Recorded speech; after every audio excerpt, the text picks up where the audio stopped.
Assalamualaikum warahmatullahi wabarakatuh. Dalam video kali ini saya akan menjelaskan mengenai material polimer. Polimer adalah senyawa yang terbentuk lewat rangkaian atom panjang atau disebut sebagai monomer secara berulang-ulang. Pengelompokan polimer dibagi berdasarkan asalnya, yakni ada polimer alam dan polimer sintesis. Polimer alam adalah polimer yang sudah ada di alam dan terbentuk secara alami. Sedangkan polimer sintesis adalah polimer yang dibuat oleh manusia untuk berbagai tujuan, baik di bidang industri, otomotif, dan masih banyak lagi. Berikut adalah berbagai contoh dari polimer alam dan polimer sintesis. Contoh dari polimer alam antara lain karet alam, protein, amilum, selulosa, dan asam nukleat.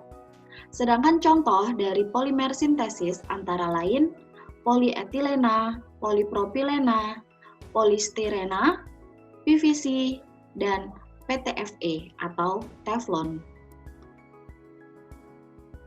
Sedangkan pengelompokan polimer berdasarkan monomernya dibagi menjadi dua, yakni homopolimer yang merupakan polimer dengan satu jenis monomer dan kopolimer atau polimer yang memiliki lebih dari satu jenis monomer.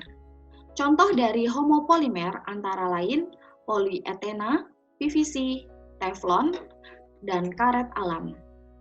Sedangkan contoh dari kopolimer antara lain nilon 6,6, bakelit, Kevlar, Dacron, dan PET.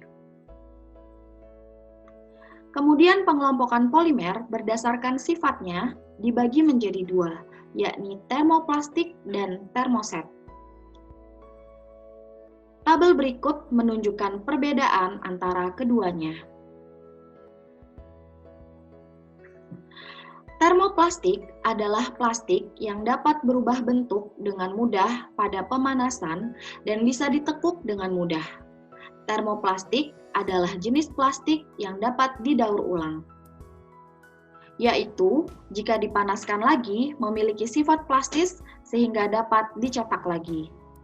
Contoh dari termoplastik antara lain PVC dan nilon.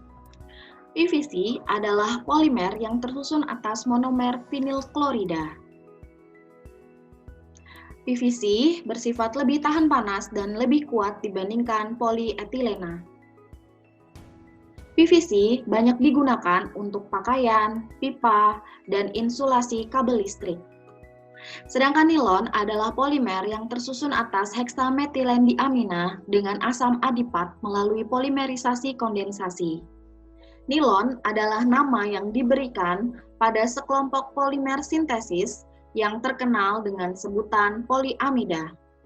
Manfaat nilon antara lain digunakan sebagai alat pancing atau jaring, resleting pada kancing, senar sintesis untuk instrumen alat musik, dan tangki bensin untuk mobil.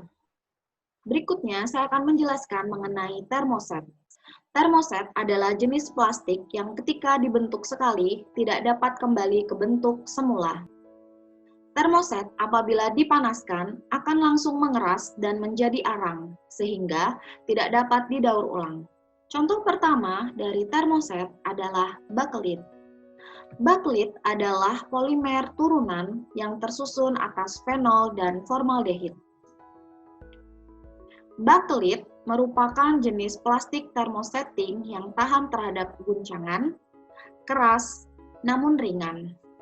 Bakelit digunakan untuk peralatan listrik, kaca kapal perang, dan kaca jendela pesawat terbang. Selain itu, bakelit sangat berguna karena dapat menggantikan plastik yang sifatnya lunak, yang kurang tahan terhadap panas. Contoh termoset yang kedua adalah Teflon. Teflon merupakan salah satu contoh polimer termoset yang bersifat kuat, ulet, dengan permukaan yang licin seperti berminyak, tahan terhadap zat kimia, tidak mudah terbakar dan merupakan isolator listrik yang baik. Seluruh atom hidrogen pada polimer ini digantikan oleh atom fluor.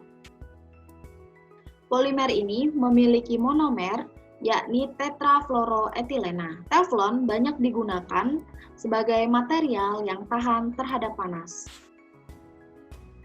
Berikutnya, saya akan menjelaskan mengenai reaksi polimerisasi. Yang pertama adalah polimerisasi adisi. Polimerisasi adisi adalah polimerisasi dengan pemutusan ikatan rangkap untuk berikatan dengan monomer lain. Berikut adalah contoh dari homopolimer adisi. Berikut adalah contoh dari homopolimer adisi, yakni polietilena, polivinyl klorida, dan poliisoprena. Sedangkan berikut adalah contoh dari copolimer adisi, yakni karet stirena butadiena.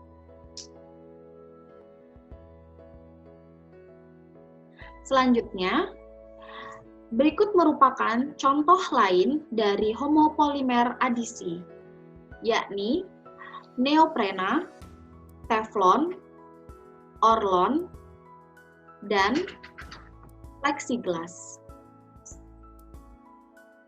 Dan berikut merupakan contoh lain dari homopolimer adisi, yakni neoprena, teflon, orlon, dan plexiglass.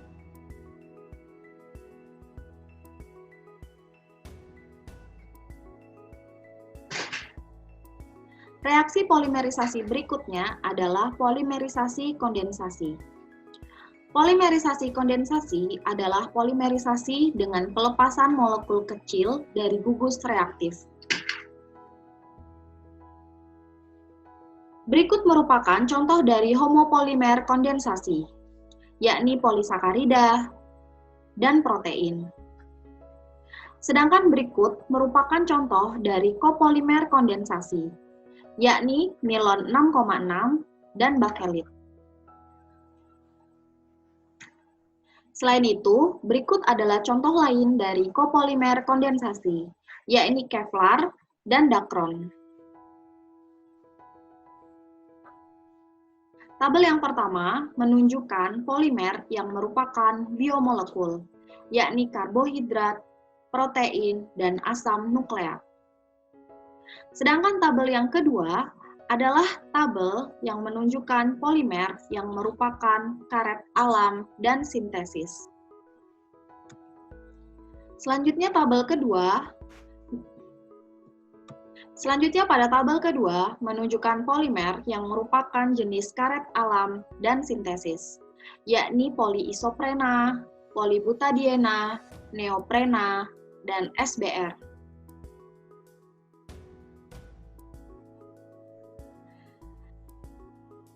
Sedangkan pada tabel yang ketiga menunjukkan polimer dengan jenis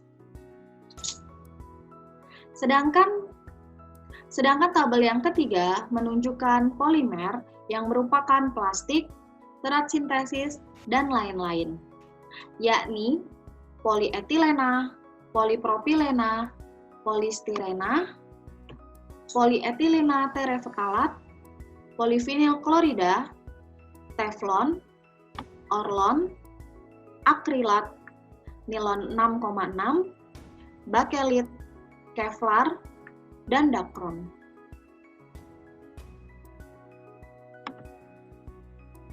Demikianlah materi mengenai material polimer yang dapat saya sampaikan. Terima kasih karena telah menonton dan semoga bermanfaat. Wassalamualaikum warahmatullahi wabarakatuh.